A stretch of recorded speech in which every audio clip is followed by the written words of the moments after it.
The privilege is over. My mother said, starting today, your rent goes up 50% and half your paycheck goes to your sister. She has newborns. I agreed, already knowing she'd soon regret it.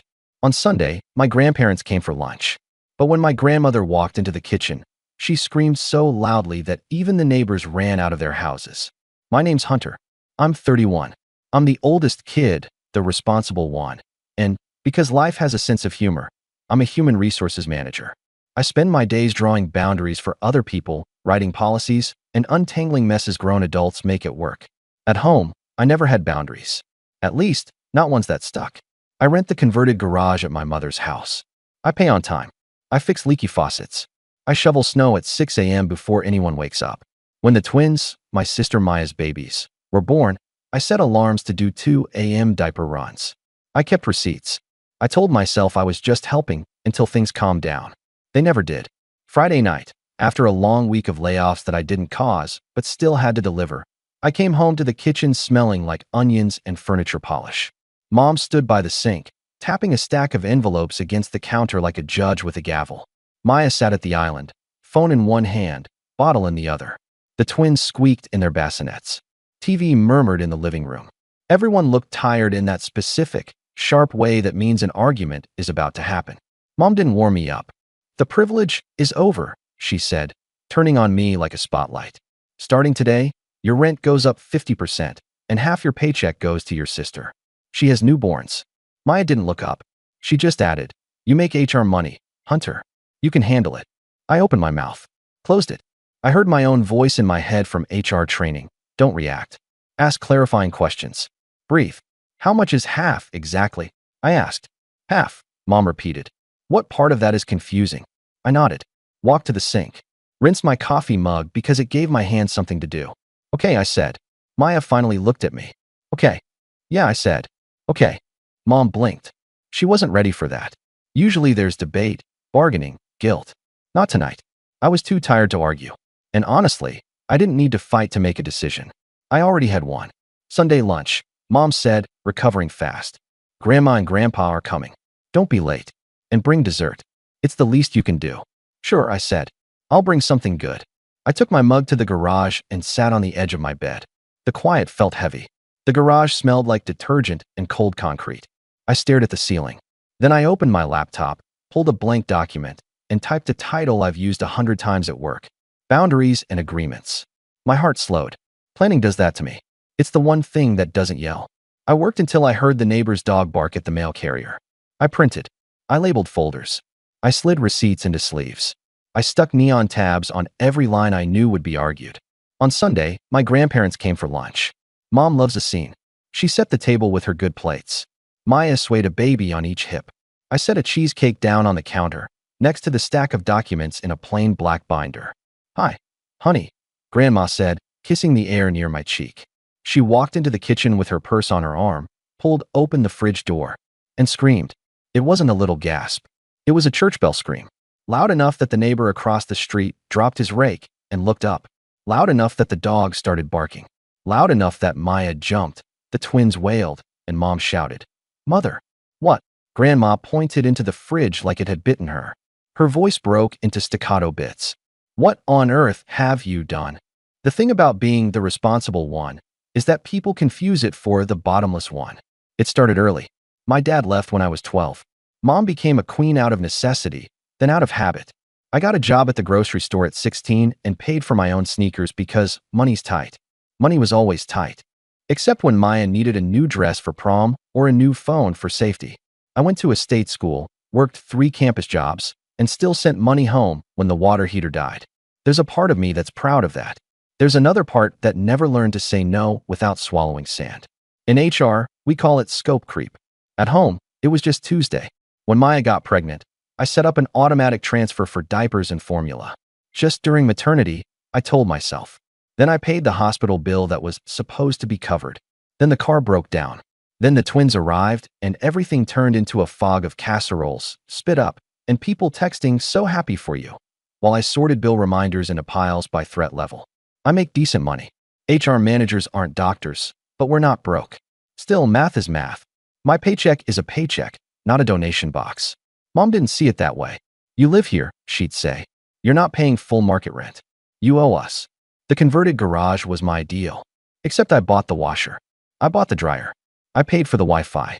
I replaced the fridge when the old one died last spring. Because you're so good with that online ordering, Hunter. I also paid the family phone plan. At first, it was practical. One bill, 3 lines. Then it was 4 lines. Then Maya's boyfriend, Devin, needed a temporary line to find work. He found a gaming server instead. Every time I drew a line, someone tripped over it with their hands out. Every time I said, I can't, Mom heard. Convince me harder. They had phrases, little knives wrapped in cotton. You know how hard it is for a mother. You're lucky you even have a job like that. You're single. You don't have real bills. It's just money. Family is family. It's wild how words can feel light and weigh a ton. The first tiny fracture happened 2 months ago when I found out Maya had borrowed my debit card from Mom's purse just for gas, then used it to pay for a boutique stroller. When I brought it up, she said, it's for the twins. When I asked Mom why my card was even in her purse, she said, you left it on the counter, and I didn't want it to get lost. Gaslighting with a side of logistics. I told myself to breathe. I told myself to choose battles. I told myself to be the bigger person until bigger felt like invisible. Then came Friday. Privilege over, rent up, half your paycheck. The way Mom said it, like a policy she'd stapled to the bulletin board of my life. And I said, okay, because I've learned that sometimes the best way to expose a bad rule is to write it down, sign it, and hold everyone to it. So I wrote. I printed every receipt from the last 2 years. Formula, diapers, the emergency pediatric visit, the new refrigerator purchased by me, delivered by me, installed by me, the washer and dryer, the router, the plumbers, the snowblower, the oil change for Mom's car, the 4 phones on the plan, the streaming services that keep the house sane. I put totals at the bottom in bold, like an invoice to my own family. Then I drafted a lease the way we draft policies at work. Dates, amounts, responsibilities. If rent was going up 50%, it would start next month. In exchange, I would no longer provide non-rent support unless requested in writing, with a clear purpose and timeline, and if approved, it would flow through a separate family account for the twins with 2 co-signers, me and Grandma. I added a clause even a teenager could understand. No more surprise charges on my card. Any unauthorized use will be treated as theft. Cold. Maybe. Clear? Yes. Saturday night. While Mom watched late-night talk shows and Maya scrolled, I did 3 practical things. I transferred the phone plan into their names effective Monday. Each adult would receive an email. Accept responsibility for your line, or it will deactivate. I scheduled the utility accounts I'd been covering, gas, electric, Wi-Fi, to transfer to Mom effective the same day. I put my notice in writing and kept confirmations. I labeled my property. The washer? Mine. The dryer? Mine. The new fridge? Mine. Stickers on the back with purchase dates and serial numbers like I was building an exhibit called Things Hunter Bought so people could pretend they were free. I didn't remove anything yet. I'm not cruel, but I prepared. Which brings us to Sunday lunch. Grandma walked into the kitchen first. She pulled open the fridge, expecting her usual pre-chopped fruit and labeled leftovers, and the little tray I keep for her low-sugar snacks. Instead, she saw a fridge that was clean, cold, and almost empty except for the cheesecake, bottled water, and a bright orange sign on the middle shelf. Temporary. Fridge to be relocated on 1st of next month unless lease signed. H. Next to it, a clear folder taped inside with the purchase receipt, warranty, and serial number. Below that, a small plastic bin with printed labels. Household groceries, unfunded. Please plan accordingly. To Grandma, who thinks fridges rest like trees given by God, it looked like someone had put a price sticker on the sky. She screamed. The whole house reacted. Mom rushed in, hand on her chest. Mother, what is wrong? Grandma turned on me. Why is there a sign inside the refrigerator? I kept my voice even. Because I bought it. And unless we have an agreement, it goes with me when I move out. Maya blinked. You're moving out? What is this? Mom snapped, grabbing the folder. What are you trying to prove? I'm not trying to prove anything, I said. I'm documenting. Like you asked. Rent up 50%. Half my paycheck to Maya. I'm saying okay. And I'm clarifying what ends when that starts. You're being dramatic, Mom said. Maybe, I said. But if we're going to run the house like payroll, then we'll use payroll rules. Grandpa shuffled in, hearing the tail end. What rules? I lifted the black binder onto the counter. These. Boundaries and agreements. Mom hates paper when it's not her paper. She flipped through the binder like it was an insult. What is all this? Receipts, I said. 2 years. Everything I've covered. Totals are tabbed. Lease is in the front. Support policy for the twins is behind it. Maya rolled her eyes. Support policy? They're babies, Hunter. I know, I said. That's why the twins get their own account. I'll contribute to that. Not to the house. Not to Devin's vape subscription. Not to your DoorDash habit at 2 a.m. when there's food in the pantry. Baby needs? Yes. Everything else? No. You can't talk to your sister like that, Mom snapped. I'm talking like an adult, I said. Because I am one. Because you told me my privilege is over and half my paycheck goes to Maya. I'm accepting your terms with my terms. Grandpa slid his glasses down his nose and read the cover sheet. $14, 873.62? That's approximate, I said. I didn't include the snowblower or the lawn equipment because technically I could sell those if I move. Maya scoffed. You're counting diapers? Yes, I said. Because diapers count. Silence. The twins hiccuped in tandem. The neighbor's dog barked again, like punctuation. Mom jabbed the lease with her finger. You can't do a lease with your own mother. You can double my rent with your own son, I said. So we're doing a lease. Half your paycheck? Maya repeated, staring at the page like it might pay her if she stared long enough. You're really going to do that? If you sign this agreement, I said, 50% of my net pay goes into the twins' account. Grandma and I co-sign. You submit requests for expenses with receipts. No cash. No, I'll pay you back later. Formula? Yes. Pediatric copay? Yes. Boutique stroller number 2? No. Devin wandered in from the living room, shirt half on, hair sticking up. What's going on, man? Grown-up stuff, I said. Also, your line on the phone plan transfers tomorrow. Accept it, or it shuts off. He laughed. You can't do that. I already did, I said. Check your email. Mom's eye snapped up. You're cutting off the phones? I'm transferring responsibility, I said. Just like you're transferring responsibility for the utilities. Effective tomorrow at 9 a.m. The provider will call you, Mom. They'll need a card. Grandma held my gaze, searching my face like she was trying to read the part of me that still flinched at being called selfish. Hunter, she said carefully. Are you sure? Yes, I said. I'm sure. Over a refrigerator? Mom said. Voice climbing. Over a pattern, I said. Over being told half my pay is owed to you with no plan, no accountability, no end date. Over being treated like a walking debit card with feet.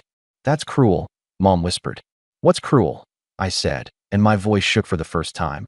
Is you calling it generosity when I pay every bill and selfishness the first time I say I won't pay a bill without a receipt? Maya set a bottle down too hard. Milk sloshed up the side. So what? What? We sign your little HR papers, and you play God with our groceries. No, I said. You make a budget. We follow it. I contribute to the twins. And I move out on the 1st. Move out where? Mom demanded. An apartment, I said. Found it yesterday. Deposit paid. I'll take the things I bought. You'll have the house, the utilities in your name, and the rent you asked for, until I move. Then you'll have the rent from a new tenant if you want one. That's how houses work. You're abandoning us, Mom said. Your family. I'm stopping being your bank, I said. There's a difference. Everything got loud at once. Mom's voice. Maya's, are you hearing this? Devin's, bro, chill. The twins wail like an alarm no one could snooze. Grandpa saying my name in that careful way old men do when they're holding a thing that might break. And then Grandma, God bless her, lifted the binder, shut it, and cleared her throat. Enough, she said. Sign the papers or don't. But don't pretend he hasn't kept this house standing. It was the first time anyone had said it out loud. Mom blinked. She looked smaller suddenly, like the argument had been propping her up. She put the binder down. We're not signing anything today. Okay, I said. Then I'll eat my cheesecake and go pack. The practical pieces moved first. Monday morning, Devin's phone went dark at 10 a.m. His dude? Text never arrived. Maya called me from Mom's phone at 10:03. Hunter, my phone isn't working. Accept responsibility in the email, I said. It will turn back on. I don't have a card with enough limit. Mom does, I said. It's her house. Silence. Then, you're really doing this. I'm doing what you asked, I said. I'm paying half my paycheck to the babies, not to the void. At 10:30, the gas company called Mom to confirm transfer. At 10:45, the electric company called. At 11 o'clock, the cable company tried to upsell her. She texted me, "This is spiteful." I typed, "This is governance." At noon, I had my HR staff meeting. I trained a supervisor on progressive discipline and smiled at the irony. Boundaries for strangers are easy. Boundaries for people who changed your diapers are a different sport. At 3 p.m., Grandma called. I read the whole binder, she said. You wrote it like a lawyer. I wrote it like a tired person, I said.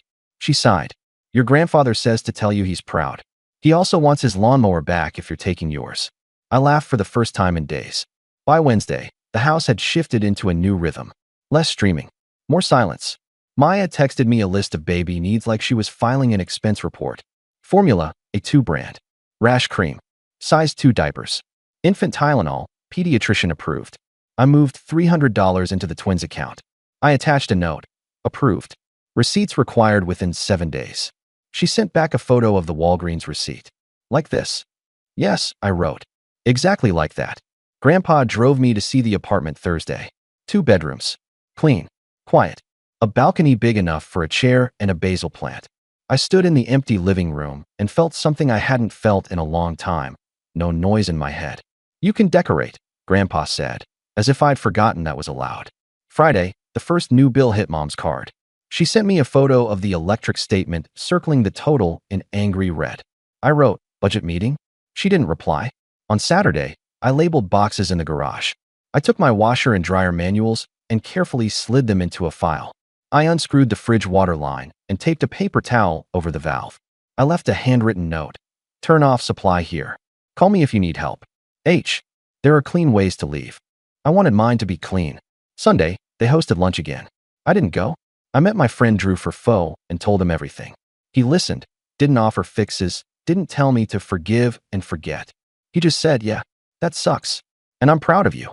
I didn't know how hungry I was for those words until I heard them. At 5 p.m., my phone lit up with the family group chat. MOM.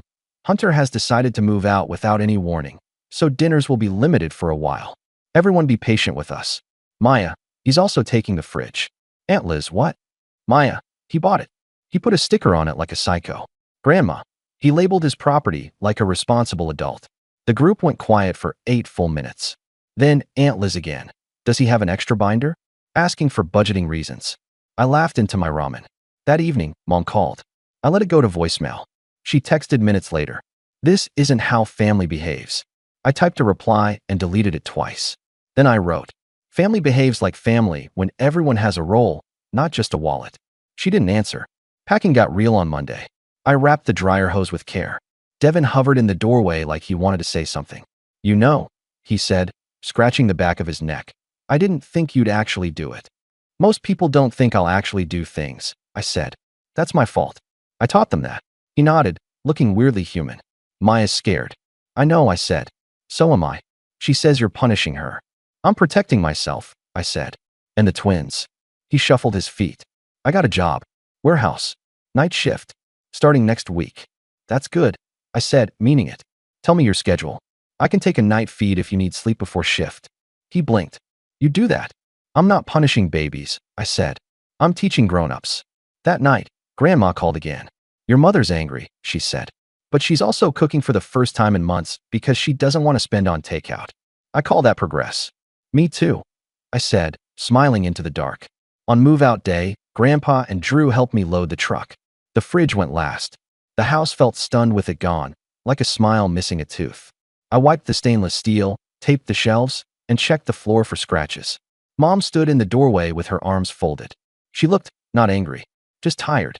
I handed her a copy of the lease and the twins' account info again. The offer stands, I said. Half my paycheck, but through the account. You're cold, she said.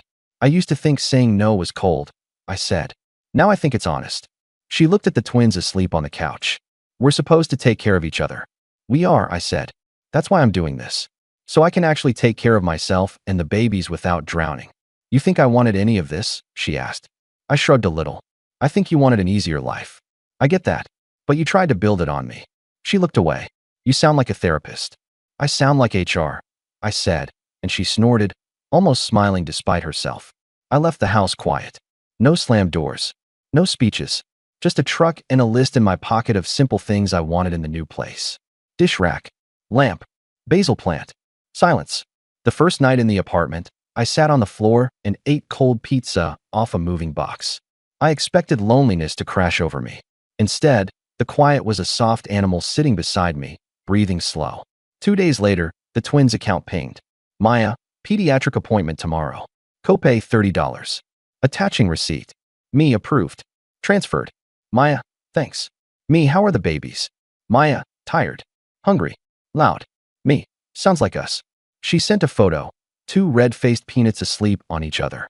My chest went warm in a place I'd kept cold on purpose. I saved the picture. I watered the basil. I slept through the night, without waking for every creak of the garage door. By the end of the month, the house had a budget. Grandma helped. She loves a list. They canceled 3 subscriptions. Mom cooked more. Devin kept the warehouse job and hated it, which is exactly how most jobs start. Maya started a simple spreadsheet she was weirdly proud of. She texted me budget wins like other people text Wordle scores. I still got the occasional knife and cotton. You make more. You could do more. You moved out like you're better than us. Your grandmother can't carry groceries like before. Sometimes I answered. Sometimes I didn't. I learned there's a difference between cruelty and a boundary that makes people uncomfortable. People call both mean from the outside. On a Sunday 2 months later, Grandma called to ask if I was coming to lunch. I said yes. I brought dessert again. Same cheesecake. The kitchen felt different. Fewer delivery bags. More meal prep containers. The new fridge hummed. A basic model Mom got on sale. She patted it once like it was a good dog. When Grandma walked in, she opened the door and laughed, not screamed. No signs today. No signs, I said. Good, she said, then squeezed my hand. We don't need them anymore. I still keep the binder on a shelf by my desk. Not because I want to wave it at people, but because it reminds me of a line I wrote in the first hour I was angry enough to think clearly. Clear is kind. Vague is cruel. I used to think kindness was fixing everything in the dark and letting people believe it fixed itself. It felt noble. It also felt like drowning with a smile, so no one would get wet. The truth is simpler and harder. If I want to be generous, I have to have something left to give. I don't have grand speeches to end with.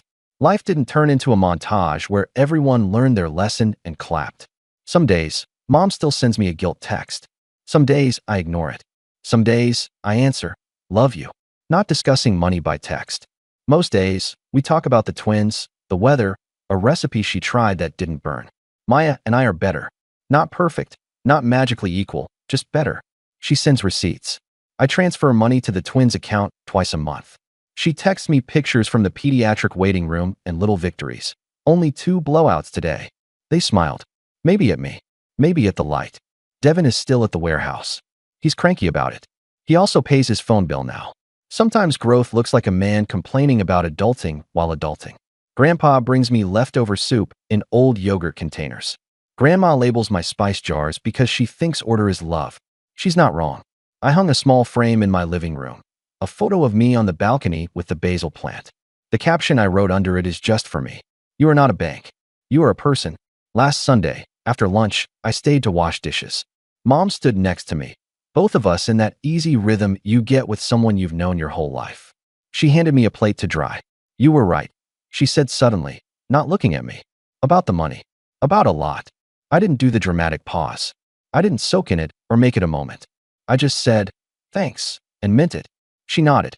I still don't like your tone. I'm working on it, I said, almost smiling. Grandma yelled from the living room. You two stop flirting and bring dessert. Everyone laughed. Even the twins squeaked like they were in on the joke. On the way out, a neighbor waved. Hey, Hunter, house looks calmer. Thanks, I said. So do I. When I got home, I opened the binder one more time, not to count costs, but to add a simple page at the end.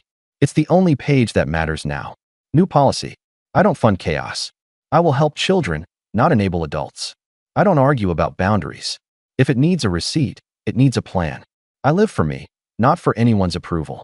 I slid it into the sleeve, closed the cover, and placed it back on the shelf. I used to imagine a version of this story where I exploded at the table and flipped a plate just to prove I was serious. It's funny.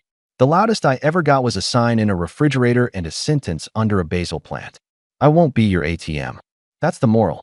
It's not revenge. It's oxygen. And it turns out, oxygen is a privilege too, but this one, finally, is mine.